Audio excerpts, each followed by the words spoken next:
Protein is this huge, big deal. Protein leverage is paying attention to not so much the absolute grams of protein you eat, but the percent of protein in the food you're eating is a major player when it comes to how much anybody eats. Your whole goal in life for metabolic health, function, looking good, feeling good, performing well is to have as much muscle as possible with less body fat. And the way you accomplish that is by prioritizing protein over non-protein energy. What we need a lot of every day is protein. You should be eating at least 100 grams of protein a day. Someone who is lacking metabolic health that someone who's lean and active has might actually need a little bit more protein. The sad part is that in order to get the protein they need, they are overeating even more calories if they're in a protein dilute environment. How many grams of protein am I actually eating? And you're shocked and appalled when you find that your breakfast cereal has very low protein, both absolute protein and protein percent calories. The main strategy is macronutrient awareness. Track your diet for a period of time and know what's actually in the food you're eating.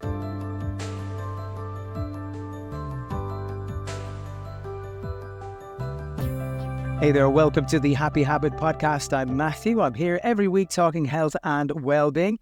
If you're enjoying these episodes and would like to show your support, it's free. You can like, subscribe, and tell other people about this podcast. And if you're on YouTube, we're aiming for 3,000 YouTube subscribers. So many of you are watching these videos but haven't subscribed to date. So if you're enjoying the episodes, please just hit that subscribe button. Now, in this episode, I speak with doctor and author of the PE Diet, Dr. Ted Naiman. While we already know that protein consumption is important for our health, Dr. Naiman emphasizes the importance of the proportion or ratio of protein to energy in our diets. If we get that ratio incorrect, the beneficial impact of protein in our diet is reduced and our metabolism suffers. We discuss how to leverage protein intake in order to optimize our body composition and our health. Dr. Naiman lays out the optimum human diet in terms of macronutrients. We find out how vegans and vegetarians can leverage their respective diets to maximize dietary protein for their metabolic benefit. We find out what role exercise plays in optimizing our health, and we discuss practical ways of tracking our protein and thereby our protein energy ratio. Today, let's start by talking about weight loss and weight management, which historically centered on the calories in, calories out model. But I suppose in recent years, some researchers have moved from that focus to a focus on protein and leveraging protein in order to optimize body composition and metabolic health. Just want to hear your views on this. Oh, sure. Well, I would still say that calories are probably paramount to weight loss or weight gain. But I've been very, very interested for the past decade or so in the works of Drs. Raubenheimer and Simpson, these researchers from Australia who are famous now for discovering protein leverage, a phenomenon that's seen in pretty much all animal species. These guys have studied this from insects all the way up to humans. And the bottom line is that most animals eat until they get adequate protein. Protein tends to be the smallest of the three macronutrients in terms of the proportion of our diet. You know, most people in the U.S. are around 14% of their calories from protein. And so it's a minor contributor to overall calories. And it was basically ignored for decades in the obesity epidemic because everyone ate so many carbs and so much fat and such a little amount of protein. But as it turns out, protein is so critical because it's such a small component, and it gives it this huge leverage over how much people eat. So it turns out that you can feed higher and higher protein percent of calorie food to most animals, and they will just eat less and less calories as the percent of protein goes up because they're achieving protein satiety at a lower caloric intake. So protein is this huge, big deal. Protein leverage is a very interesting phenomenon, and paying attention to not so much the absolute grams of protein you eat, but the percent of protein in the food you're eating is a major player when it comes to how much anybody eats. I spoke with Dr. Donald Naiman only the other day, and he was saying that really across the board, we're not ingesting enough protein at all. I know you're talking about leveraging our ratios, but would you agree that we're simply not consuming enough protein? Everyone's eating enough protein to be alive, by definition. And that's the whole point. You're going to eat enough protein to be alive. Now, the question is how many calories did you have to eat to get that protein if you're in a protein dilute food environment? If all you've got is junk food, you might have to eat hundreds or thousands of extra calories just to get enough protein to be alive. The other question is, you have enough protein to be alive? Everyone does by default, by definition, that's going to happen. But do you have enough protein for optimal body composition? Your whole goal in life for metabolic health, function, looking good, feeling good, performing well is to have as much muscle as possible with a less body fat. And the way you accomplish that is by prioritizing protein over non-protein energy. Basically, carbs and fats are there to support your energy needs, aka fat stores, and protein is there to support your lean mass because most of our lean mass is comprised of protein. So everyone's eating enough protein to be alive, but are they eating a high enough protein percentage to avoid overeating hundreds of calories? And are they getting enough protein to optimize muscle building and muscle preservation and having a higher ratio of lean mass to fat mass? I'm going to say no, they aren't in general. And this ratio that you're mentioning, will it differ from person to person? I think it will. So someone who's very thin and healthy and young and has lots of anabolic hormones, if you're a 20-year-old male who's a bodybuilder and you have tons of testosterone and really good metabolic health, you might actually not need more protein than someone who is overfat, insulin resistant, metabolic syndrome, actually breaking down more protein for glucose production. Someone who is lacking metabolic health that someone who's lean and active has might actually need a little bit more protein. The sad part is that in order to get the protein they need, they are overeating even more calories if they're in a protein dilute environment, and then their obesity problem gets worse, and it's sort of a downward spiral. What tools exist then to help somebody arrive at that correct macronutrient ratio such that they're getting sufficient protein in the first place? Unfortunately, you have to, at least for some period of time, pay attention to what you're eating. Maybe track your macros, look at nutrition labels and figure out, okay, how many grams of protein am I actually eating? And you're, shocked and appalled when you find that your breakfast cereal has just, horrible protein percentage, very low protein, both absolute protein and protein percent calories. And, half the foods in your environment, all your grain products, your cakes and cookies and pies and muffins and crackers and bagels and all of your breaded things. And once you realize that, oh, wow, wheat in its whole form is 13% protein, which is way too low. And then all of these processed foods are even lower, especially if they have any added fat. Then you realize I'm getting very little protein for a ton of calories. And so the main strategy is honestly macronutrient awareness. So, you might have to track your diet for, a period of time and know what's actually in the foods you're eating, what's the protein percentage, how many grams of protein are in these foods. And most people just don't know that. They're blissfully unaware. And so it's really difficult. In terms of what tools are out there, I'm working right now with Dr. Andreas and Einfeld of Diet Doctor, making an app called Hava, which allows you to just take pictures of all your food, and it will tell you exactly how many grams of protein you ate, what the protein percentage is, the satiety per calorie. It's basically just telling you all this stuff, and you can track your daily protein targets. And I think that might be helpful for a lot of people who just aren't used to tracking. And MyFitnessPal and all these Chronometer and all these highly technical apps that require you to search for all your foods and enter them all manually, and which can be really daunting.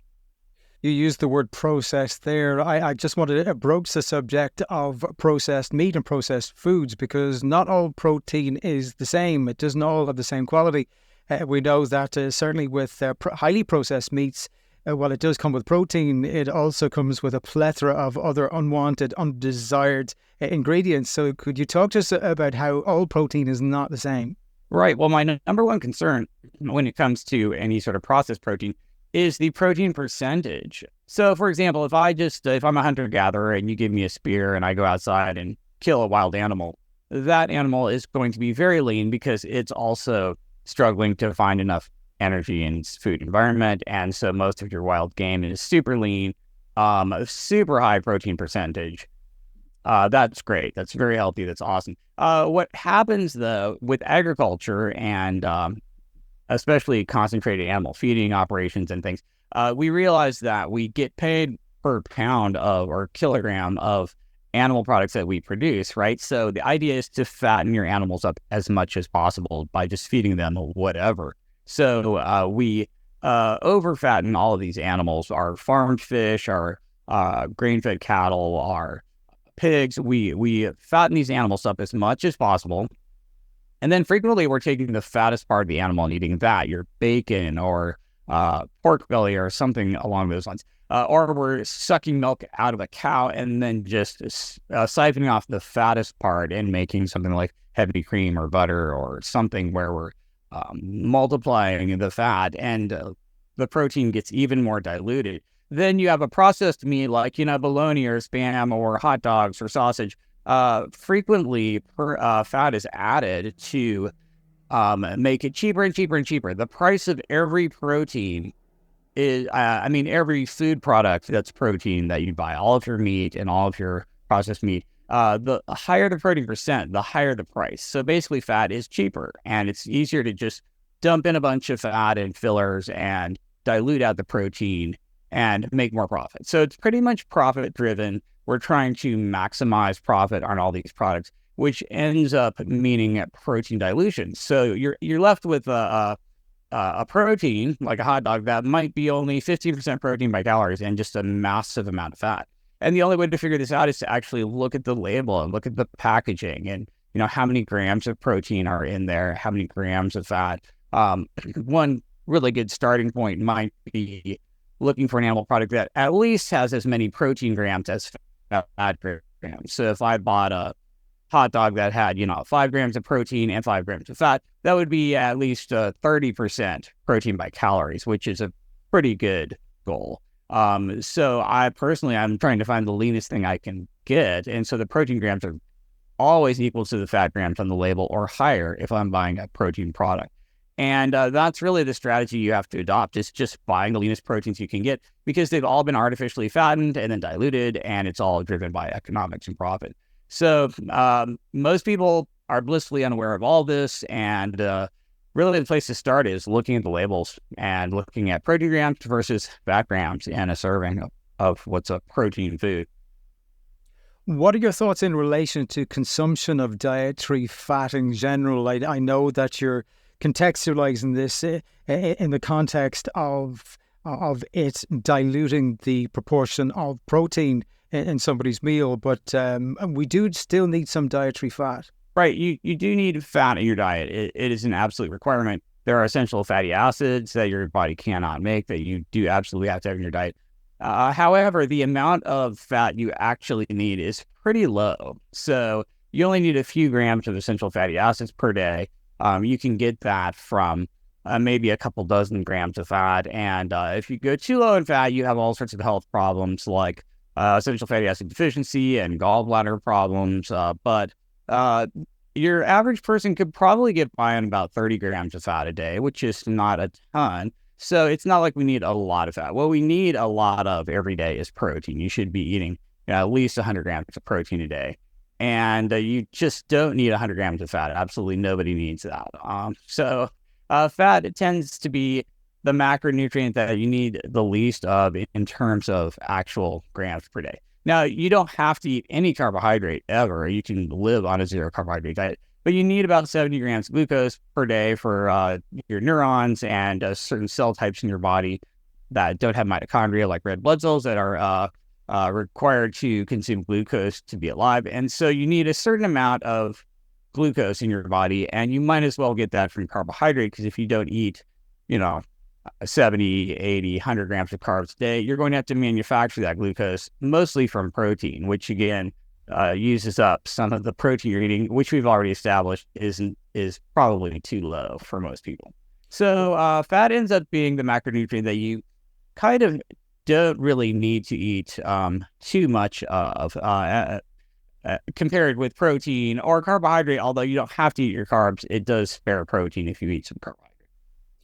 Talking of carbohydrates, there's a trifecta that you mention in your book, the PE diet, the trifecta of high carb, high fat and high energy foods. These are really to be avoided. Could you tell us why?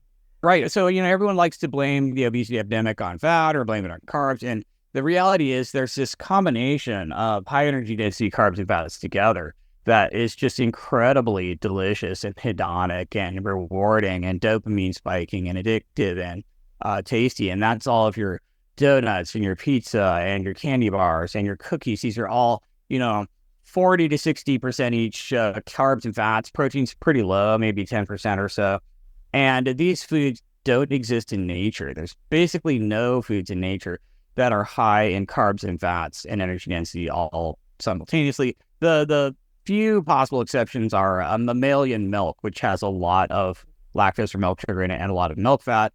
And it's designed to make infant mammals like it and consume a lot of it to grow as big as possible, as fast as possible. Also nuts, which is like the plant equivalent of mammalian milk. Nuts are very high in carb and fat at the same time. And these foods, milk and nuts, are higher density carbs and fats together, but nothing else in nature really has this combination. And so we figured out how to combine a higher energy density carb and fat together. Like you take flour, which is basically just starch from wheat. You take butter, which is, pure milk fat, basically. You take sugar, which is some sort of plant that's been dehydrated and extracted, and we siphon off all the sugar, and you combine these together, you can make shortbread or some super delicious cookie that everybody will overeat hedonically because it's amazingly tasty. And that is sort of the trifecta. It's a high energy density carb, a high energy density fat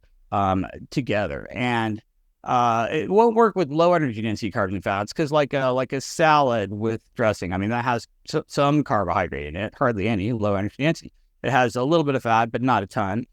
And so you're not going to overeat salad or steak and potatoes. You know what I mean? These are lower energy density. But if you combine these high energy density carbs and fats together, like butter and sugar and flour, now you've got something that you're just going to overconsume no matter what. And that's this trifecta that I warn people to stay away from. That's this hedonic combination that it's okay to eat a little bit of that, but you just want to ratio these in your diet. You know what I mean? More steak and potatoes and salad, a little bit less shortbread. So you have to be very careful with these foods. Going back to that ratio again, the ratio of protein to energy, which, as I said, you outline in your book, the PE diet. Could you talk to us about what an average day of meals would look like on this particular diet? You're basically trying to target protein at most of your meals, most of your snacks. You're trying to eat at least 30 grams of protein per meal, maybe as high as 50 grams of protein per meal. And you do that by building your food around a protein. You're like, okay, I'm eating breakfast. What is my protein source? Maybe it's scrambled with eggs and egg whites. Maybe it's turkey bacon or chicken sausage or Canadian bacon or some leaner animal product. Maybe it's whey powder in a whey shake. Maybe it's non-fat Greek yogurt. You're looking for a protein. You're trying to get an adequate amount.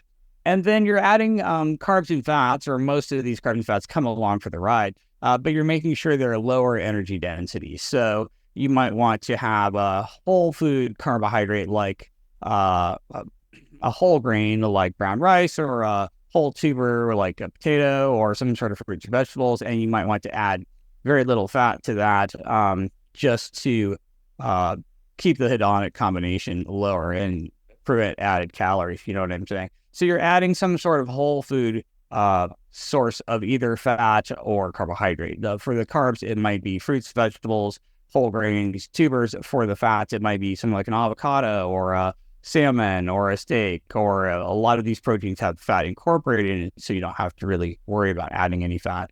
But for other foods, you might be adding something like nuts or fruit oil like olive oil or avocado oil. You might be eating olives or avocados. These are more of a ideally whole food fat, and that keeps your energy density lower, and you're less likely to overeat. You have higher satiety per calorie. So the idea is basically target a protein and then keep the energy density of your carbs and fats lower. An avocado instead of oil, air fried potato instead of sugar or wheat flour or something like that. And that's kind of how it works. Is it possible for vegans and vegetarians to get enough protein and to get that protein energy ratio right on their diets? Absolutely, but you really have to leverage legumes a lot. So legumes are your best source of protein in the plant world. They have the highest protein energy ratio inherently. And then if you concentrate them even further, you have a pretty good product. So like tofu and soybeans and edamame and things made out of soybean products are pretty good. Most of your legumes are actually not bad. The problem is if you're not really intentional about your protein, maybe even using processed protein products like protein powders and various forms of like a seitan or tofu or wheat gluten or something that's a protein extract, basically. If you're not using those, you might actually really struggle. If you're just trying to get enough protein from fruits and vegetables and tubers and whole plant foods that aren't legumes, you're probably not going to do very well. So most people just aren't prioritizing protein enough. However, the really smart vegans out there, I have vegan bodybuilder patients who are just absolutely ripped and jacked. They're killing it, but they're going way out of their way to eat a ton of protein with every meal. They're literally using soy powder or tofu or legume products very intentionally and upfront, and they're consuming these first before they eat other things. And so that automatically lowers the amount of calories they eat and increases the protein percent and improves their body composition. And so you can do it. It can be done. You just have to be really intentional. And you actually have to eat a little bit more protein in terms of absolute grams because you have less leucine and other amino acids that animals need that plants don't. So your mixture of amino acids is not quite as good from plant proteins. So you have to increase the actual quantity by maybe 20, 30, 40% just to ensure enough of the key animal-based amino acids that you might not get from a plant protein. For example, like egg or whey, gold standard protein might be, 12% leucine, which is a important amino acid for muscle protein synthesis. And then your soy product might have, 6% leucine or just a lower percent in general. And you have to eat more of it to get the same of all the amino acids. Just on exercise, what role does exercise play in this overall health philosophy? And then what kind of exercise would you be incorporating into this regime? Because I know you're quite active yourself, but for people out there who are trying to manage their weight or indeed trying to build muscle, etc., what advice would you have as far as exercises are concerned? Well, first of all, diet and exercise are both just 50-50. It's completely yin and yang. If you're focusing a ton on your diet and not exercising at all, you're really wasting your time. You should put equal attention to exercise as diet. Also, people who do tons of exercise and then kind of eat whatever they want, they're just not going to get optimal results. So you really want to dial in diet and exercise exactly 50-50. And there are certain forms of exercise that pretty much everyone should be doing. Resistance training to muscle failure. You do some sort of movement pattern, push, pull, legs, whatever, all the way to muscle failure. This delivers a stimulus to your muscles, telling them, okay, I need more muscle or I'm going to die. You have to basically convince your body to make more muscle. So if I'm just using, the pink weights and doing a couple dozen reps, I'm not going to build any muscle at all. But if I get a very heavy weight and do a really hard set of curls all the way to failure and then maybe beyond until I'm just completely lying on the floor, I've signaled to my muscles, okay, we're going to die unless we get stronger. And over the next few days, you actually have muscle protein synthesis and you build more muscle and you get stronger and larger muscle. And it's this stimulus, it's this demand for adaptation that drives muscle building. If you don't have that, you're just going to lose muscle. So everyone should be doing very intentional resistance training, ideally at least twice a week with all the major movement patterns in the major muscle groups. So legs, pushing, pulling. You want to do this, all the way to failure, at least twice a week, full body, push, pull, legs. That's one form of exercise that everyone should be doing. The other one is cardio. So cardio is critical. The better your cardiorespiratory fitness, the longer you're going to live. In fact, VO2 max, this measure of cardiorespiratory fitness, is more associated with longevity than anything else you can measure in a human. So you have to be good at cardio. And so running or sprinting or something like that is absolutely spectacular. And again, you need a high enough intensity to convince your body that it needs more adaptations. If you want more endurance, you have to run longer and push out of your comfort zone in the endurance direction. If you want more high-end output, you have to do something that uses a ton of wattage, like sprinting or going all out, and that will convince your body to make adaptations for maximum power generation. And you're trying to challenge all of these forms of cardio. Basically, you're doing some sprinting, you're doing some medium distance and speed, you're doing some slower, longer endurance, and you're really supposed to do cardio at least 3 times a week. So ideally, you're challenging both some longer endurance and some shorter sprinting. I might do 1 day a week of the sprinting all out as hard as I can go to failure. And then I might do a day of a longer run, like an endurance run, and then maybe something in between. The third form of exercise that everyone should be doing is just general movement, step count. You want your 10,000 steps a day. You want to be moving a lot. And so ideally, you're doing resistance to failure, cardio on the whole rep range, and then general movement, step count mostly. And that's the sort of exercise that pretty much everyone should be doing. I'm begging everyone who comes to see me should be doing all 3 of these. Let's pivot to metabolic dysfunction. How can harnessing protein and leveraging protein impact for the better the likelihood of you suffering from some form of metabolic dysfunction, be it high blood pressure or diabetes or insulin resistance? Right. So, well, over 90% of Americans have some component of metabolic syndrome. They're over fat. They have high triglycerides, low HDL, increased waist circumference, high blood pressure, eventually type 2 diabetes. And all of these are literally just over fatness. You have a certain finite number of fat cells, and they all have a finite diameter that's maximum. And once you've overfilled your fat cells, none of your cells want any more fat or glucose, and that is called insulin resistance. So insulin, your pancreas makes insulin to clear fuels out of the bloodstream. So I eat a bunch of food, the pancreas secretes insulin, and all my cells suck up the calories, right? Your fat cells suck up all the fat, your liver and muscles suck up all the glucose. Now, what happens if I've filled up all these cells? If all my fat cells are full, if my liver is full, if my muscles are full, if everything's full, but I eat more food, my pancreas secretes insulin, but the cells just ignore it. They're like, there's no place for this crap to go. So it just circulates in your bloodstream. And that's why you have high triglycerides when you have metabolic syndrome. Triglycerides is just fat energy that circulates in your bloodstream because it has no place to go. A thin person could eat a bunch of fat and their triglycerides go up a little bit and go right back down because their fat cells suck all the fat right out of your bloodstream. But if you're over fat and pre-diabetic or diabetic, your triglycerides might be high for hours or all the time, or they never go down because you just don't have any place to put that fat and you keep eating. Diabetes is just end-stage overfatness where there's literally no room for any more calories to be stored, but you're still eating, and so your sugar just goes higher and higher and higher. People try to overcome the insulin resistance by injecting insulin, maybe just hundreds of units a day, maybe 10 times more than a healthy person might need, but and eventually you'll shove a little bit more fat into some of these tissues and organs, but you're still over fat and you're not really fixing the problem.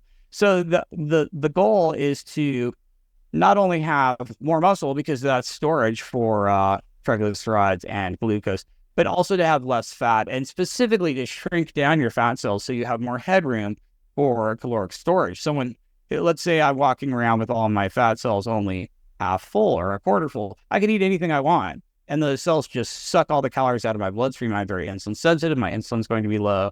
I'm going to have excellent metabolic health. I'll have low triglycerides, low blood sugar, low hemoglobin A1C. Everything will be great. The secret is really just being thinner and having smaller adipocyte diameter, shrinking down your fat cells basically, and having more muscle, which is how you dispose of most of your glucose and most of your calories. And you get more muscle, of course, by doing resistance training like we talked about. You deplete these calories by doing cardio and general movement.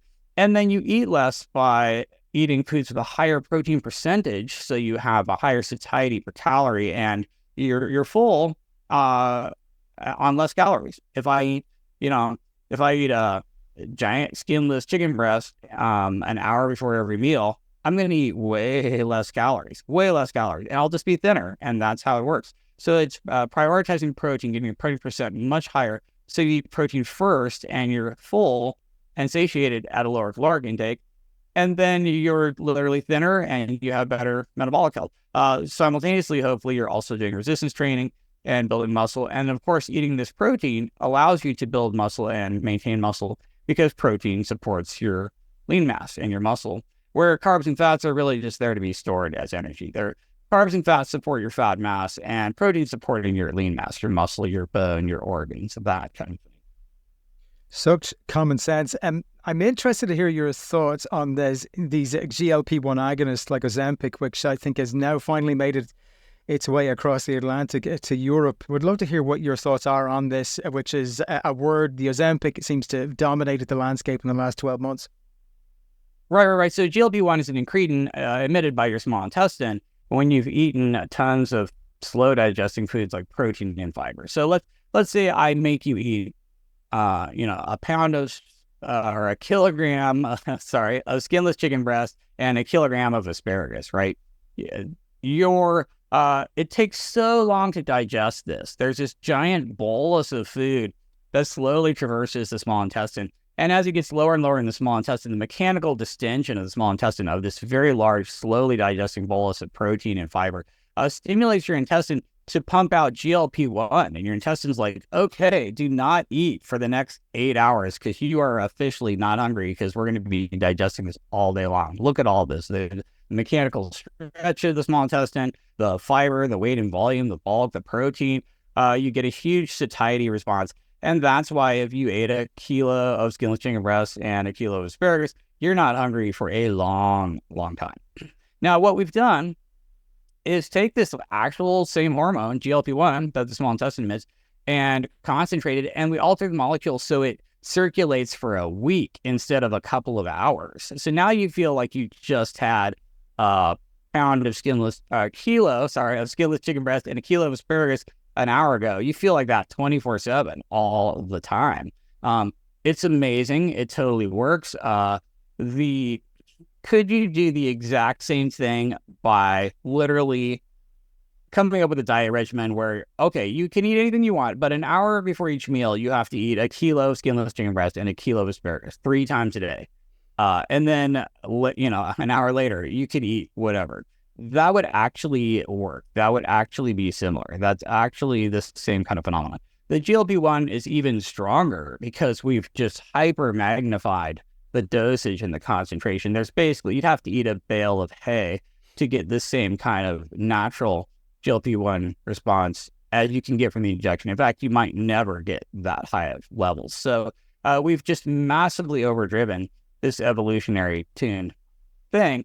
And I do like these drugs. These are the most effective weight loss drugs ever invented. These are the best type 2 diabetes drugs ever invented. They're absolutely life-saving for people who are unable, for whatever reason, to optimize their food environment. These are game-changing, life-changing interventions. And I love them, and I prescribe them every day because I'm a realist, and I have patients who, everyone in their family is morbidly obese. Both their parents are morbidly obese. They were obese as a toddler and as an adolescent, and they've basically never been thin. They're always hungry, and they're victims of their food environment. Yes, if we put them on a desert island with nothing but fish and salad, they would not be overweight. They would be ideal body weight. But in the real world, they're just absolutely struggling. And we use these drugs to basically help give them an edge, an advantage, a cheat code, and it really does help, and it really is valuable. So I like these drugs. I prescribe them all the time. I'm constantly prescribing, semaglutide, Ozempic, Wegovy, Zepbound, tirzepatide, all, liraglutide, Victoza. I've been prescribing the older GLP-1s for 10 or 15 years for type 2 diabetes. The newer ones, of course, now are really probably the most effective weight loss intervention ever outside of bariatric surgery, and it's starting to rival bariatric surgery.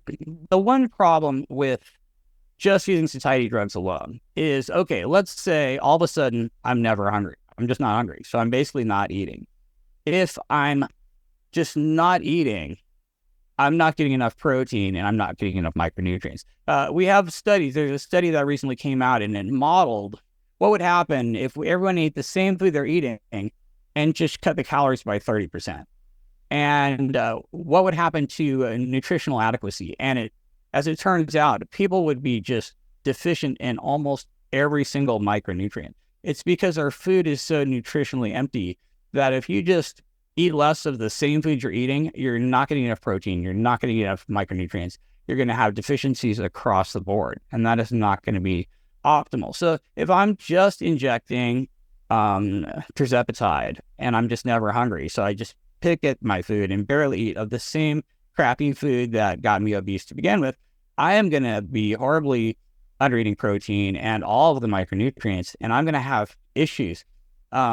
If someone just loses weight with a GLP-1 without exercise, without diet, without protein prioritization, they might lose 50% lean mass and 50% fat mass. That's kind of a worst case scenario. You might lose half of what you lose is lean mass. What happens then is you end up skinny fat. You didn't lose all the fat you wanted, but you lost a ton of muscle you didn't want to lose. When you stop the drug, you will yo-yo right back to where you started because your metabolic rate is so much lower because you lost lean mass.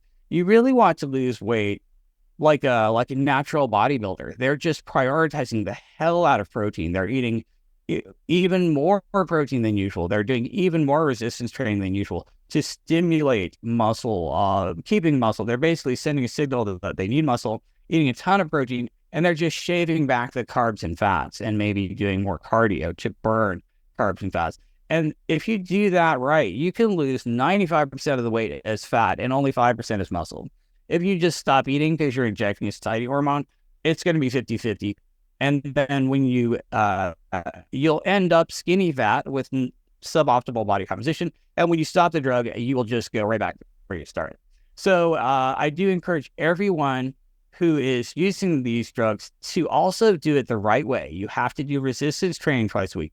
You have to do more cardio. So you're burning the same number of calories you did when you just sat on the couch but had a larger body size. You want to prioritize the absolute hell out of protein. Now that you're barely eating, anytime you eat, it better be protein. So it becomes just as important to eat protein, prioritize protein, increase protein percentage, do resistance training, do cardio. You want to do all the exact same things. The drug is just going to help you and speed it up and give you additional willpower and some other advantages that you just wouldn't have without it. So I do like these drugs. They're amazing. But you have to still do all the right things or you're going to end up skinny fat and also yo-yo back up when you stop it, if you stop it.